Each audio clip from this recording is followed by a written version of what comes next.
Eh bien, salut tout le monde, ici Kev by Intel. Donc aujourd'hui, je vais vous présenter un petit projet assez bizarre, on va dire. En fait, c'est mon père qui a eu l'idée. En voyant mon TP chenillard, il a eu l'idée de d'avoir, parce que vu qu'il fait du vélo, il a eu l'idée d'avoir une flèche directionnelle, si vous voulez, pour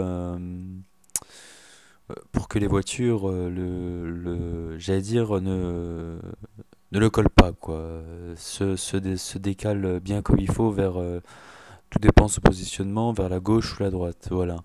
Donc, moi j'ai eu l'idée de faire finalement une flèche directionnelle. Donc, ce que je vais vous présenter là, c'est tout simplement j'allais dire, l'évolution du projet qui s'est terminé, hein, que j'ai terminé, que j'ai fait ça en une dizaine d'heures. Donc ici vous avez le découpage, bien sûr le dimensionnement de la flèche qui a été fait en fonction du cahier des charges de mon père. Enfin que mon père, en fonction de la taille qu'il voulait, ça a été dimensionné. Voilà, donc ici vous avez tout simplement la, on va dire je vais dire la porteuse, on va dire des LED. Oui, ouais, on peut dire ça comme ça. Et ici, j'avais déjà défini les trous, on va dire, pour le positionnement des LED jaunes que vous verrez plus tard. Donc si je peux continuer après dans ce truc-là, donc ici, bon, c'est exactement la même chose, hein, voilà, c'est exactement la même chose. Je tiens à préciser qu'ici, il y en avait une deuxième, c'est tout simplement c'est pour refermer, si vous voulez, le côté, vous verrez bien tout à l'heure, mais refermer le côté, j'allais dire, où il y a où il y a toutes les soudures, où il y a le microcontrôleur, etc., etc. Voilà. Ici vous avez, donc là ici j'avais commencé réellement à débuter bah, c'est vraiment, enfin ça assez, j'allais dire sale comme montage, mais ça c'est au début, c'est au niveau du prototypage quand j'ai commencé à souder, on va dire, pour éviter qu'il y avait des faux contacts et pour mes tests, j'allais dire, bien positionner, enfin bien, on va dire, bien isoler les LED, quoi. Donc voilà, mais ça on les voit plus, vous verrez bien à la fin que je vais vous montrer une petite vidéo. À la fin, ça on les voit plus du tout. Voilà. Après, vous avez donc ici, là pareil, hein, ça vous montre. Donc finalement, comment dire, cette partie-là, cette partie flèche, on va dire, c'est une partie clignotante. C'est des LED jaunes qui vont clignoter. Donc finalement, toutes les LED sont branchées en série, hein. Donc c'est très très simple à faire. Il y a, on va dire, qu'un câble, on va dire quoi, qui va être relié à la masse. Il y a un autre qui va être relié finalement au tout ou rien d'un pin de la carte Arduino ou du microcontrôleur ATmega 328 PU. Voilà, tout dépend comment on veut programmer la chose. Soit on peut programmer directement sur la carte et mettre sa carte, j'allais dire, mettre sa carte, mais bon, c'est pas le but, hein, j'allais dire, une carte, c'est comme ça vaut quand même assez. Surtout les Arduino Uno, ça coûte cher. Après, si on a. Moi, je préfère programmer avec. Vous verrez bien, à la fin du projet, je présente la chose, mais sans carte Arduino. Voilà. Donc, après, ici, vous avez l'évolution. Donc, ici, on voit que toutes les LED ont été positionnées, finalement. Assez. Ouais, c'est assez régulier, sauf que ici, il y a une lettre qui se perd. Je sais pas pourquoi, j'aurais dû en mettre une ici pour que ça fasse meilleur, mais bon, j'en ai pas mis, je sais pas pourquoi. Bon, après, j'ai laissé comme tel, hein. Une fois que c'était monté, c'était monté. Voilà. Après, donc ici, vous avez le début, vous avez, donc je supprime.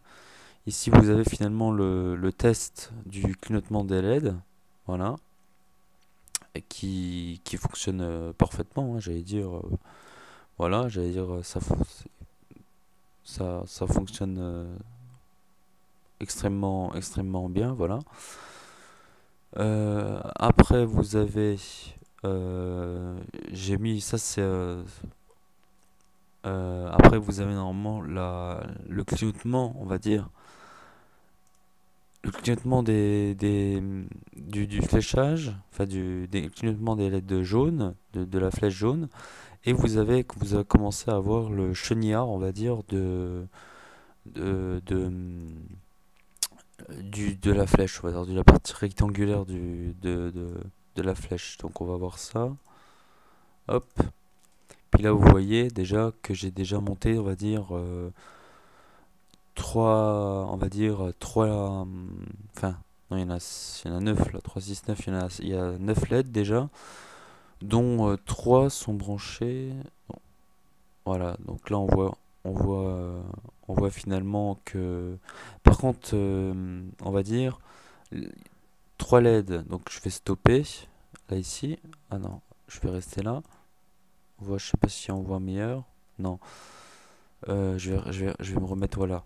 On va dire ici, cette partie-là, là, euh, est complètement indépendante. Ça veut dire que celle-ci et celle-ci ne sont pas branchées, ne sont pas, on va dire, ceux-là sont branchés ensemble, j'allais dire reliés ensemble, en série, mais celles-ci sont complètement indépendantes. Celles-ci sont branchées en série, celles-ci sont branchées, c'est complètement à part. Forcément, parce que sinon ils se mettraient à clignoter ensemble et c'est pas le but. La seule chose qui les différencie, c'est la partie, j'allais dire, la masse. La masse, par contre, là j'ai pris une masse commune pour éviter d'avoir des fils partout, quoi. Voilà. Donc après, je pense que vous avez ici, ouais, donc là vous avez quasiment le projet final, on va dire. Ouais, ça c'est le projet final euh, avec luminosité extérieure. Donc voilà, donc ça c'est le fléchage géré par la carte Arduino. Ça c'est géré par la carte Arduino, hein. C'était pour savoir si tout fonctionnait bien. Et après à la fin, il me semble que j'ai mis ouais, donc là tout fonctionne. Voilà. Donc là j'avais coupé voilà, la lumière pour qu'on voie bien la flèche directionnelle qui fonctionne à merveille. Voilà, tout simplement. Donc après la prochaine vidéo, je sais pas c'est laquelle que j'ai faite. Donc après, je crois que c'est les mêmes, hein. Je crois que ah non, ça c'est une photo. Ouais, donc ça c'est une photo, c'est pour vous montrer l'ensemble, on va dire. Voilà. Je tiens à préciser que c'est que du prototypage, hein. Ça c'est pas définitif, c'est pas une chose que je vais donner, on va dire directement. Parce que bon, c'est fait en matière, c'est fait avec du carton. Je vais dire, mettre ça derrière un vélo ou mettre derrière son dos. Quand on fait du vélo, s'il pleut, j'allais dire, voilà, les composants électroniques etc. Ne supporteraient pas très bien la chose. Donc, il vaudrait mieux que ça soit bien isolé. Donc, c'est juste un prototypage, on va dire, qui fonctionne, hein. Et là, pour finir, je vais vous montrer la dernière vidéo que j'ai faite qui cette fois-ci est géré simplement avec une pile et le microcontrôleur ATmega 328 PU. Voilà. Donc je vais vous laisser regarder ça. Donc voilà. Ici vous avez finalement la, la flèche directionnelle qui, voilà, qui fonctionne correctement. On va voir, il y a un bug à un moment dans la vidéo. Normalement, ça c'était des vidéos où je parlais, on va dire, où je vous présentais le. Enfin, c'était des vidéos coupées, si vous voulez, où je parlais. Et j'ai décidé finalement de faire une vidéo comme ça, là, en parlant moi-même, en vous présentant les vidéos pas à pas, parce que sinon c'était. Au niveau montage, ça aurait été anarchique. Donc là, on voit qu'il n'y a plus rien à l'écran, ce qui est normal. C'est parce que j'ai dû.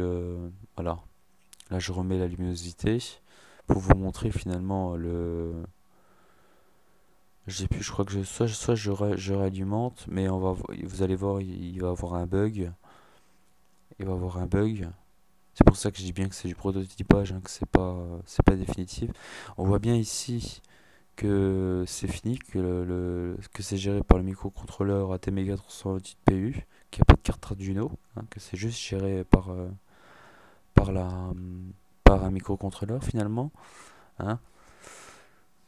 Donc après, je sais pas ce que je suis en train de faire. Là, je crois que j'étais en train d'essayer de. Ah oui, je galérais à l'alimenter en fait. Voilà. Voilà. Et puis vu que le reset n'y était pas, donc on voit bien il y a des bugs. Voilà. Donc là, j'ai essayé de l'alimenter. Voilà. Et puis je vais vous montrer derrière. Bon là, ça s'allumait pas. Je sais pas pourquoi. Il y a eu un faux contact.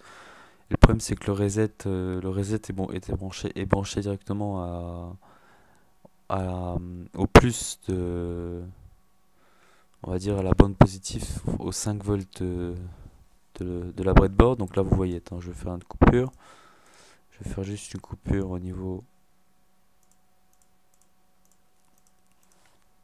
du montage. Donc là on voit bien que finalement que tout est géré par la breadboard et par le microcontrôleur. Et si je reviens un peu en arrière, on peut, on peut voir la LED, enfin pas la LED, on peut voir que c'est géré par une pile 9 volts, hein, voilà, tout simplement. Voilà. Ce qui était le plus galère dans ce projet, c'est au niveau des soudures, quoi. Et là, vous voyez, comme je vous ai dit, comme je vous l'ai dit, attends, je reviens juste sur le. Je vais essayer de faire un arrêt, ça va être difficile. Et là, normalement, vous voyez, il n'y a plus de, je sais plus d'isolant noir, comme vous avez vu, vous avez pu le constater. Comme vous avez pu le constater, il n'y a plus d'isolant, il n'y a plus rien. Le prototypage a été fait correctement. Et puis là, vous voyez que puis tout refonctionne. Là, il y a un petit bug là par contre. Vous voyez, la LED, la LED ne cesse de se clignoter. Ben, c'est juste, c'est peut-être un faux contact, mais voilà. Donc, j'allais dire le projet en lui-même fonctionne à merveille. Le prototypage de la flèche directionnelle fonctionne à merveille. Voilà. Donc c'est la fin de cette vidéo, n'hésitez pas à vous abonner si ça vous a plu, n'hésitez pas à partager la vidéo, et puis à bientôt dans une prochaine vidéo qui concernera soit le Raspberry Pi, soit la carte Arduino en elle-même, soit les prototypages en C, C++, comme ceci. Enfin, c'est pas du C, ça, c'est de la, comment dire, c'est de la programmation Arduino, donc ouais, c'est du C++. Ou soit, j'allais dire, des petits cours en C++, C Sharp. Voilà, je fais, voilà. Donc à bientôt dans une prochaine vidéo. N'hésitez pas à vous abonner si ça vous a plu. Et puis voilà, à bientôt.